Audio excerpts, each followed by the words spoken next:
जय हिंद दोस्तों। Gurukul IAS academy में आपका स्वागत है। आज नदियों का हमारा तीसरा पाठ होगा, जिसमें से हम पढ़ेंगे प्रायद्वीपीय नदियाँ। इसके पहले अगर मैं आपको बताऊं तो मेरा हिमालय से निकलने वाली नदियाँ जैसे सिंधु नदी तंत्र और ब्रह्मपुत्र नदी तंत्र, ये पहले पार्ट में हुआ था और दूसरे पार्ट में हमारा गंगा नदी तंत्र हुआ था। अब तीसरे पार्ट में हम पढ़ेंगे प्रायद्वीपीय नदियाँ, जो मध्य भारत और दक्षिण भारत से निकलने वाली नदियाँ, ये सब प्रायद्वीपीय नदियों के अंतर्गत आएंगे और इसी को हम आज देखेंगे। अगर हम बात किया जाए तो प्रायद्वीपीय नदियों में तो सबसे प्रमुख और बड़ी बड़ी नदियां कौन सी हैं, तो आपका नर्मदा है, ताप्ती है, कृष्णा है, गोदावरी, ये इन क्षेत्रों की सबसे बड़ी नदी मानी जाती है। अब देखेंगे प्रायद्वीपीय नदियों में देखा जाए तो प्रायद्वीपीय नदियां मौसमी नदियां होती हैं। इनमें जल का स्रोत सामान्यतः वर्षा का जल से होता है। यानी प्रायद्वीपीय नदियां जो होती है तो मौसमी का मतलब ये होता है कि जब मौसम आता है उसका, यानी जब वर्षा होती है तब ये नदियां पूरी तरह से बहती हैं। और इसके बाद देखा जाए तो ज़्यादातर नदियां क्या हो जाती हैं कि सूख जाती हैं। गर्मियों के सीजन में आप देखेंगे तो जो प्रायद्वीपीय नदियां हैं वो ज़्यादातर मौसमों में इन नदियों का जो जल स्रोत होता है वो समाप्त हो जाता है। इसके बाद बात करें तो गर्मी के मौसम में इन नदियों का जल घटकर छोटी छोटी धाराओं में बहने लगता है और इसी प्रकार इन नदियों को गर्मी के समय में मौसम जब सूख जाते हैं तो ये नदियां भी लगभग सूख जाती है। किसी किसी नदियां में अगर देखा जाए तो जितनी चौड़ी नदी की लंबाई होती है तो अगर देखा जाए तो उसकी धाराएं उतना नहीं होता है।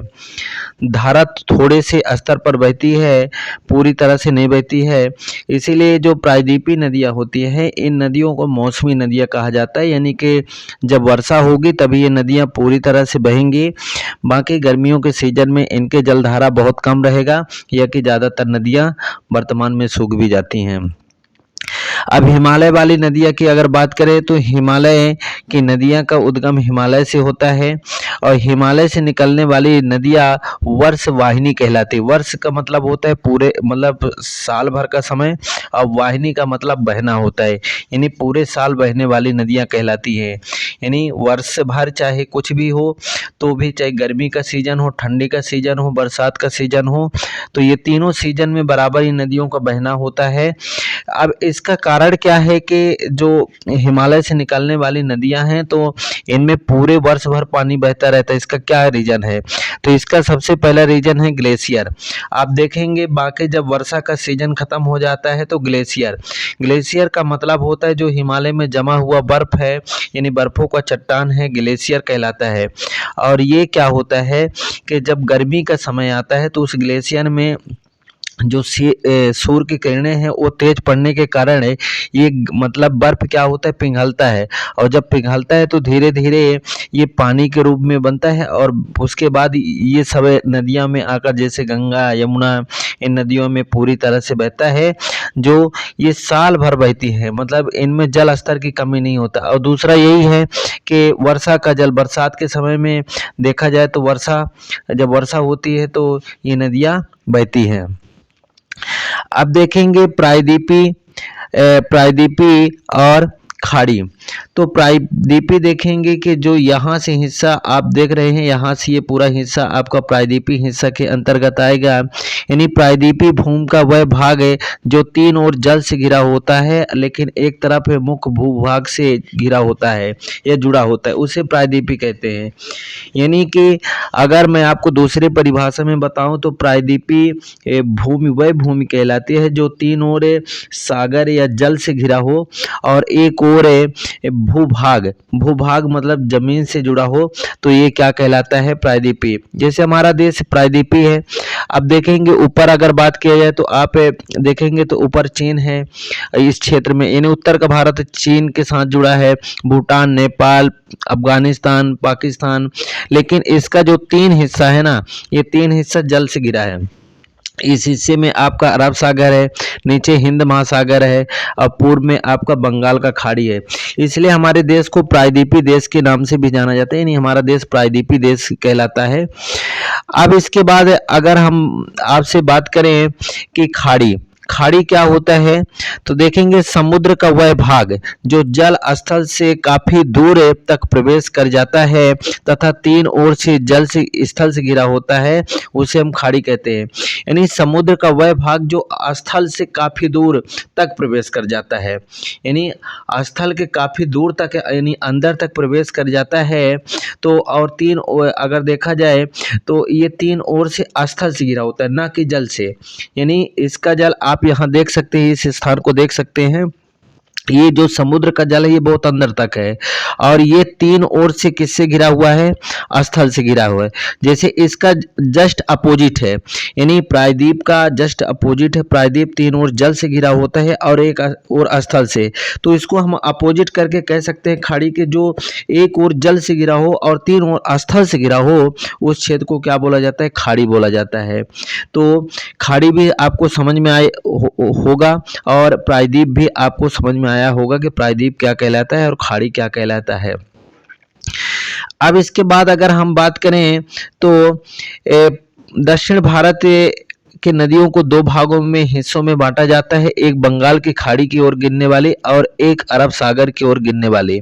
बंगाल की खाड़ी ये आपका लिखा है बंगाल की खाड़ी है और ये आपका अरब सागर है। तो एक देखा जाए तो यहाँ से हिस्सा बांट दिया जाए तो एक इधर और नदियाँ गिरती हैं और इधर, यानी कुछ पूरब में गिरती हैं और कुछ पश्चिम में। तो अरब सागर में गिरने वाली नदियाँ पश्चिम में कहलाएंगी और बंगाल की खाड़ी में गिरने वाली नदियाँ पूरब में कहलाएंगी। तो अब देखेंगे अरब सागर में यानी पश्चिम की ओर गिरने वाली कौन कौन सी नदियाँ हैं, तो आप के सामने स्क्रीन में दिखता होगा, जो कि साबरमती, माही, नर्मदा, ताप्ती, मांडवी, जुआरी, शरावती, गंगावेली, पेरियार, भरतपूसा। भरतपूसा होता है, इसमें पूजा आ गया स्क्रीन में, लेकिन ये भरतपूसा होता है। ये जो नदियां हैं तो अरब सागर है, यानी ये पश्चिम की ओर बहने वाली नदियां हैं।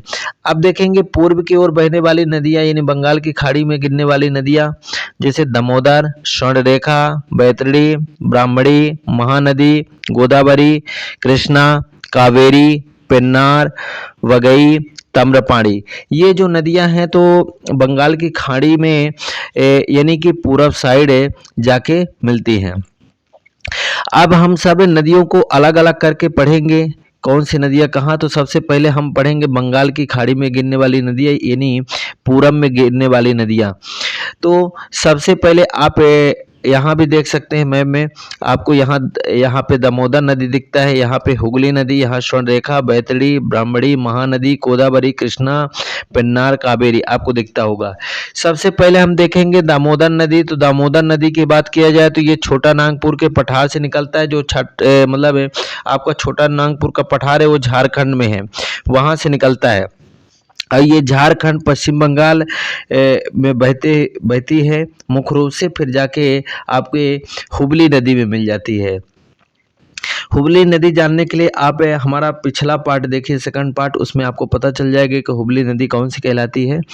इसकी विशेषता क्या है कि दामोदर नदी झारखंड से निकलकर पश्चिम क्षेत्र में बहती है, बंगाल में जाकर हुगली नदी से मिल जाती है। फिर स्वर्णरेखा नदी, स्वर्णरेखा रांची के पठार से निकलती है जो झारखंड में आता है और रांची झारखंड की राजधानी यानी कैपिटल भी है।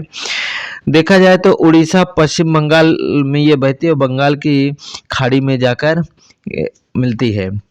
अब इसके बाद आगे और नदियों को हम देखते हैं, तो जिसमें से अब अगला है आपको बैतरणी के झोर पठार से यानी उड़ीसा के निकलती है, जो ये उड़ीसा से निकलती है वो बंगाल की खाड़ी में जाकर क्या होती है, मिल जाती है। तो ये आपको ध्यान रखना है इन नदियों के बारे में, ये महत्वपूर्ण नदियां हैं जो अक्सर आपके एग्जामों में पूछा जाता है। इसके बाद अगर हम बात करें तो ब्राह्मणी नदी, ये नदी पहले जब जहाँ से निकलती हैं तो दो शाखाओं से होकर निकलती हैं। एक नदी कहलाती है संघ और एक होता है कोयल। आगे चल के ये देखा जाए तो राउरकेला में मिलती है और राउरकेला में मिलने के बाद वहाँ से इसका नाम क्या हो जाता है, ब्राह्मणी नदी। इसकी विशेषता की बात किया जाए तो ये झारखंड से आने वाली दो नदियों संघ और कोयल उड़ीसा के राउरकेला में मिल जाती है, वहीं से ब्राह्मणी नदी कहलाती है और आखिर में जाकर ये बैतरणी नदी के पास बंगाल की खाड़ी में मिल जाती है। आप देख सकते हैं ये ब्राह्मणी नदी यहाँ पे है, आपको दिख रहा होगा ये वाला। इसके बाद महानदी की बात करते हैं तो महानदी सिहावा पहाड़ी यानी छत्तीसगढ़ के सिहावा पहाड़ी से निकलती है और ये छत्तीसगढ़ उड़ीसा की ओर बहते हुए बंगाल की खाड़ी में जाकर मिल जाती है। ये उड़ीसा के कटक शहर में यहीं पर डेल्टा का निर्माण करती है। जो उड़ीसा में आपको दिखेगा यहाँ पे कटक है, वहीं पे डेल्टा का निर्माण करती है। तेल नदी और जोक नदी इसकी सहायक नदियां हैं, यानी जो कुछ सहायक नदियां हैं तो उसमें से तेल नदी और जोक नदी इसकी क्या मानी जाती हैं, सहायक नदियां हैं। इसके बाद हम बात करें तो अगला आपका ये तो हो गया हमारा। अगला देखेंगे गोदावरी। गोदावरी नदी की अगर हम बात करें तो ये त्र्यंबकेश्वर यानी नासिक महाराष्ट्र से इस नदी का उद्गम होता है। और बहाव की बात किया जाए तो ये कौन कौन से राज्य से होकर बहता है, तो महाराष्ट्र से निकलता है, तो महाराष्ट्र, छत्तीसगढ़, तेलंगाना और आंध्र प्रदेश होकर बहती है और अंततः जाकर ये कहाँ मिल जाती है, ये बंगाल की खाड़ी में अंततः जाकर मिल जाती है। इसकी बात किया जाए तो गोदावरी नदी की लंबाई की अगर बात किया जाए तो ये 1465 किलोमीटर इसकी लंबाई है। यह दक्षिण भारत की सबसे लंबी नदी मानी जाती है गोदावरी को, इसलिए ध्यान रखिएगा। भारत की दूसरी सबसे बड़ी नदी है, गंगा के बाद इसी का नाम आता है और दक्षिण भारत की सबसे बड़ी। इसे वृद्ध गंगा, बूढ़ी गंगा, दक्षिणी गंगा के नाम से जाना जाता है, यानी गोदावरी को वृद्ध गंगा, बूढ़ी गंगा और दक्षिणी गंगा के नाम से भी जाना जाता है। देखेंगे नासिक गोदावरी के तट पर स्थित है। जो नासिक है और गोदावरी यानी नासिक तो शहर का नाम है और गोदावरी क्या है, नदी का नाम है। तो यानी गोदावरी नदी के तट पर कौन सा शहर स्थित है, तो नासिक है। देखेंगे नासिक में मैं आपको बता दूं कि नासिक में भी कुंभ का मेला लगता है।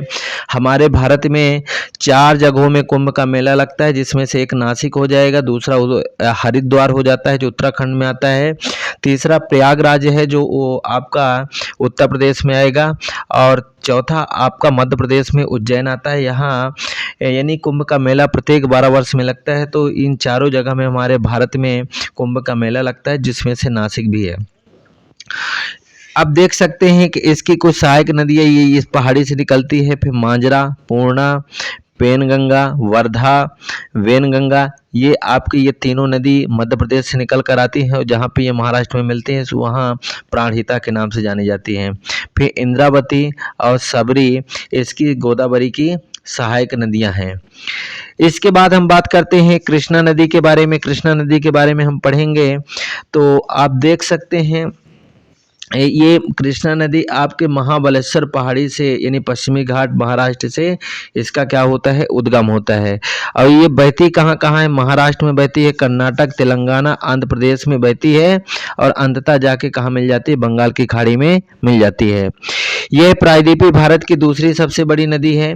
सबसे बड़ी नदी आपकी गोदावरी है और कृष्णा प्रायद्वीपीय भारत की दूसरी बड़ी नदी है। ये यहाँ देखेंगे कोयना नदी को महाराष्ट्र की जीवन रेखा धारा कहा जाता है जो इससे संबंधित है। हैदराबाद मूसी नदी के तट पर है। आंध्र प्रदेश विजयवाड़ा के डेल्टा निर्माण करती है। मतलब अगर बात किया जाए तो और नदियाँ जो हैं तो इसकी सहायक नदियाँ हैं। देखेंगे ये महाबलेश्वर पहाड़ी से निकलती है और इसकी सहायक नदियाँ कोयना, घटप्रभा, मालप्रभा और तुंग और भद्रा। तुंग और भद्रा दोनों आगे जाके मिल जाते हैं, जिस आगे चल के उसका दोनों का नाम मिलके हो जाता है तुंगभद्रा। इधर भीमा है और इधर मूसी। यानी कृष्णा नदी की सहायक नदियां भी आपसे पूछा जाता है, इसलिए आप विशेषकर ध्यान रखें और इसको अच्छे से पढ़ें। इसके बाद हम बात करते हैं कुछ और नदियों की, जिसमें से पेन्नार नदी। पेन्नार नदी का उद्गम कर्नाटक के कोलार से हुआ है और ये कर्नाटक से बहकर आंध्र प्रदेश में जाती है और वहीं कहाँ मिल जाती है, बंगाल की खाड़ी में। इसके बाद एक कावेरी की बात करें तो कावेरी ब्रह्मगिरी पहाड़ी कर्नाटक से उद्गम होता है और ये कर्नाटक से बहते हुए तमिलनाडु में जाकर किससे मिल जाती है, बंगाल की खाड़ी। इसकी विशेषता की अगर बात की जाए तो भारत की एकमात्र सदाबहार नदी, यानी दक्षिण भारत की एकमात्र सदाबहार नदी है, क्योंकि ये पूरे वर्ष इसमें पानी भरा रहता है, यानी पूरे वर्ष इसमें पानी चलता है। और जिस नदी में पूरे वर्ष पानी चले वो सदाबहार कहलाती है। जैसे वृक्षों में कुछ वृक्ष आपके पर्णपाती होते हैं, कुछ सदाबहार होते हैं। तो सदाबहार का मतलब है जो हमेशा मतलब पूरे वर्ष हरा भरा हो। इसे दक्षिण भारत का गंगा भी कहा जाता है, इसे दक्षिण भारत का गंगा भी कहा जाता है। फिर देखेंगे आपका अगला नदी है बैगई नदी, जो तमिलनाडु के पाक खाड़ी से मिलती है जाके मदुरई शहर बैगई नदी के तट है। ताम्रपड़ी नदी की बात की जाए तो ये तमिलनाडु से निकलती है और मन्नार की खाड़ी में जाके मिल जाती है। इसके बाद अब हमारा जो है तो पूर्व में बहने वाली यानी बंगाल की खाड़ी में गिरने वाली नदियां हो गई हैं। अब इसके बाद हम पढ़ेंगे अरब सागर में गिरने वाली नदियां, यानी ये पश्चिम तट में गिरने वाली नदियां कौन कौन सी है। तो यहाँ लूनी, नर्मदा, ताप्ती, मांडवी, जुआरी, शरावती, गंगा वेली, पेरियार, भरत पूषा होगा, ठीक है ना। ये नदी पश्चिम दिशा में बहती है। तो देखेंगे सबसे पहले लूनी नदी की बात किया जाए तो ये अरावली की पहाड़ी से निकलती है, जो अजमेर से राजस्थान में आता है अजमेर। इसकी बहाव राजस्थान गुजरात से होकर ये जाके कच्छ के रण में समा जाती है। किस रण में, कच्छ के रण में समा जाती है। इसको कहा जाता है कि ये विलुप्त वाली नदी है, आगे चल के विलुप्त हो जाती है, फिर कुछ दूरों पर दिखाई देती है, फिर विलुप्त हो जाती है, ऐसा कहा जाता है। इसलिए इस नदियों को विलुप्त नदी कहा जाता है, यानी ये नदी गुजरात के कच्छ के रण में जाकर क्या हो जाती है, विलुप्त है। मरुस्थली क्षेत्र में बहने वाली यानी बहने के कारण इसे मरुस्थली नदी भी कहा जाता है। जो कच्छ का रण है वो मरुस्थली है और कच्छ के रण में बहने के कारण इसे मरुस्थली नदी के नाम से भी जाना जाता है। अगला नदी है हमारा साबरमती, जो उदयपुर जिले से निकलती है अरावली पर्वत की श्रेणियों से, जो राजस्थान में आता है। उदयपुर जिला आपका कहाँ आता है, राजस्थान में आता है, वहां से निकलती है और फिर बहती है। राजस्थान और गुजरात में बहते हुए जाके आगे खंभात की खाड़ी में यहाँ वो मिल जाती है। फिर विशेषता है कि यहाँ अहमदाबाद और गांधीनगर फिर साबरमती नदी के तट पर है। इन्हें ये जो शहर हैं अहमदाबाद, गांधीनगर और साबरमती, ये इसी तट पर हैं। अगर दोस्तों मैं बात करें आपसे तो गांधीनगर के पहले गुजरात की राजधानी अहमदाबाद हुआ करती थी, लेकिन वर्तमान में इसकी राजधानी गांधीनगर है। अगर साबरमती की बात किया जाए तो गांधी जी ने यहीं से दांडी मार्च योजना की शुरुआत की थी। इस यही क्षेत्र है और यही आश्रम भी उनका बना है। फिर अगली नदी की अगर हम बात करें तो माही नदी विंध्याचल पर्वत श्रेणी मध्य प्रदेश से निकलती है। आपको यहाँ दिख रहा होगा ये क्षेत्र है ये। फिर इसके बाद अगर बात किया जाए तो ये मध्य प्रदेश से, राजस्थान से, गुजरात से होकर बहती है और इसकी खास विशेषता है कि ये कर्क रेखा को 2 बार करती है। विश्व में अलग अलग नदियां हैं जो 3 रेखाओं को अलग अलग काटती हैं। दक्षिण अफ्रीका में लिम्पोपो, जाम्पोपो 2 नदी हैं जो मकर और विषुवत रेखा को काटती है, लेकिन कर्क रेखा को काटने वाली नदी हमारे भारत में स्थित है, जिस नदी का नाम है माही। क्योंकि कर्क रेखा देखेंगे यहाँ से ऐसा निकलता है और ये कर्क रेखा को 2 बार काटती है। कर्क रेखा हमारे भारत के मध्य से निकलता है जो 8 राज्यों से होकर गुजरता है। फिर नर्मदा नदी की बात करते हैं तो नर्मदा नदी अमरकंटक की पहाड़ियों से निकलती है, जो पश्चिमी ढाल में निकलती है, यहाँ से निकलती है इस क्षेत्र से। देखा जाए तो इसकी बहाव मध्य प्रदेश, महाराष्ट्र, गुजरात सबसे ज़्यादा मध्य प्रदेश में बहती है 87%, फिर गुजरात में 1.5%, फिर 11.5% है आपका ये महाराष्ट्र में बात किया जाए तो महाराष्ट्र में 1.5 है और गुजरात में 11.5 है, यानी सबसे ज़्यादा मध्य प्रदेश में बहती है। इस नदी को मध्य प्रदेश का जीवन रेखा भी कहा जाता है, यानी जीवन धारा कहा जाता है। यह नदी भ्रंश घाटी से होकर बहती है। भ्रंश घाटी क्या होता है दोस्तों, जैसे मान लीजिए ये स्थल है, इसको हमने 3 पार्ट में बांट दिए, ए, बी और सी, जिसमें से इसमें से बी वाला भाग या कि उठ जाए या कि धंस जाए। अगर उठ जाता है तो ये वाले भाग धंसे कहलाएंगे, तो यहीं से बहने, या कि ये वाला भाग धंस जाता है तो ये वाले भाग उठ जाएंगे। तो ये जो धंसा वाला भाग होता है ये भ्रंश कहलाता है। यानी कहा जाए तो ऐसे में ये नदी बह रही है। आपको मैं बताऊं कि यहाँ से विंध्याचल पर्वत है, फिर यहाँ आपका सतपुड़ा पर्वत है, फिर सबसे नीचे आपका अजंता पर्वत है। इसी में आप देखेंगे तो आपके विंध्याचल पर्वत और सतपुड़ा पर्वत के बीच में यहाँ से आपकी नर्मदा नदी बहती है, और यहाँ से लेकर आपकी ताप्ती नदी, ये आपका विंध्याचल पर्वत हो गया, ये सतपुड़ा और ये अजंता। तो अगर आपसे पूछा जाता है कि नर्मदा नदी किसके किसके मध्य बहती है, तो आप बता दीजिए कि विंध्याचल और सतपुड़ा पर्वत के मध्य बहती है। अगर ताप्ती नदी की बात की जाए तो ताप्ती नदी सतपुड़ा और अजंता पहाड़ियों के मध्य बहती है। देखा जाए तो इस नदी की आगे बात किया जाए तो विंध्य और सतपुड़ा श्रेणियों के मध्य बहती है। नर्मदा और सोन नदियां एक ही स्थान से निकलती हैं, जो अमरकंटक से निकलती है, जो मध्य प्रदेश के अनूपपुर जिले के पुष्पराजगढ़ तहसील में आता है। अमरकंटक से निकलने वाले उसकी विपरीत दिशा में बहती है। दोनों विपरीत दिशा में, क्योंकि अगर बात किया जाए तो सोन नदी पूर्व में बहती है और नर्मदा नदी पश्चिम में बहती है, निकलती एक ही स्थान से है। मध्य प्रदेश का जबलपुर शहर इसी तट के किनारे स्थित है। किस तट के? नर्मदा नदी के तट पर स्थित है। आप देख सकते हैं यहाँ चित्र के माध्यम से आप देख सकते हैं भ्रंश घाटी, ये आपका क्षेत्र आप देख सकते हैं, ये धंसा हुआ भाग है। यहाँ से नर्मदा नदी क्या हो रही है? बह रही है। ठीक है, इसको अंग्रेजी में रिफ्ट वैली के नाम से जाना जाता है। भ्रंश घाटी को अंग्रेजी में किस नाम से जाना जाता है? रिफ्ट वैली के नाम से जाना जाता है। फिर ताप्ती नदी की बात करें तो मध्य प्रदेश के बैतूल से निकलती है। यहाँ ये मध्य प्रदेश के बैतूल से निकलती है, और ये महाराष्ट्र गुजरात यानी मध्य प्रदेश महाराष्ट्र गुजरात से होते हुए खंबात की खाड़ी में गिर जाती है। ये भ्रंश की घाटी से होकर बहती है। ये ज्वारनंद मुख का निर्माण करती है। सूरत ताप्ती नदी के किनारे है। ज्वारनंद मुख क्या होता है कि जब नदी अपने समापन या मुहाने के लास्ट स्थिति में जाती है तो उसका जो भाग होता है तो चौड़ा ना होकर वो क्या हो जाता है? सकरा हो जाता है, और वही सकरा भाग क्या कहलाता है? ज्वारनंद मुख। लेकिन ये गहरा भी होता है। मांडवी नदी की बात की जाए तो कर्नाटक के भीमगढ़ स्थान से निकलती है, जो पश्चिमी घाट है, और ये कर्नाटक गोवा से बहते हुए कहाँ मिल जाती है? अरब सागर में मिल जाती है। फिर जुआरी नदी की बात की जाए तो ये गोवा से निकलती है और अरब सागर में जाकर मिल जाती है जुआरी नदी। ठीक है, इसके बाद हम बात करते हैं शरावती नदी और गंगावेली नदी। ये दोनों कर्नाटक से निकलती है, दोनों के दोनों कहाँ मिल जाती हैं? अरब सागर में। पेरियार नदी की बात की जाए तो केरल से निकलती है लेकिन अरब सागर में मिलती है। भरतपुर नदी की बात की जाए तो तमिलनाडु से निकलती है और केरल में बहते हुए अरब सागर में मिल जाती है। दोस्तों, नदियों का ये हमारा पाठ समाप्त हो गया, जो हमारा तीसरा लेक्चर था जिसमें हम प्रायद्वीपीय भारत की नदियां पढ़ रहे थे। और मैं आपको बता दूं कि इसके पहले हम आपको सिंधु नदी, ब्रह्मपुत्र नदी तंत्र एक फर्स्ट पार्ट में पढ़ाए हैं, दूसरे पार्ट में गंगा नदी तंत्र और तीसरे पार्ट में प्रायद्वीपीय भारत की नदियां पढ़ाए हैं। दोस्तों, हमारा ये वीडियो आपको कैसा लगा? अगर हमारा वीडियो पसंद आया हो तो हमारे वीडियो को लाइक करें, शेयर करें अपने दोस्तों तक, और चैनल को सब्सक्राइब करें, ताकि हम जैसे अपना नेक्स्ट वीडियो डालें तो सबसे पहले आप तक नोटिफिकेशन पहुंच सके। तब तक के लिए धन्यवाद।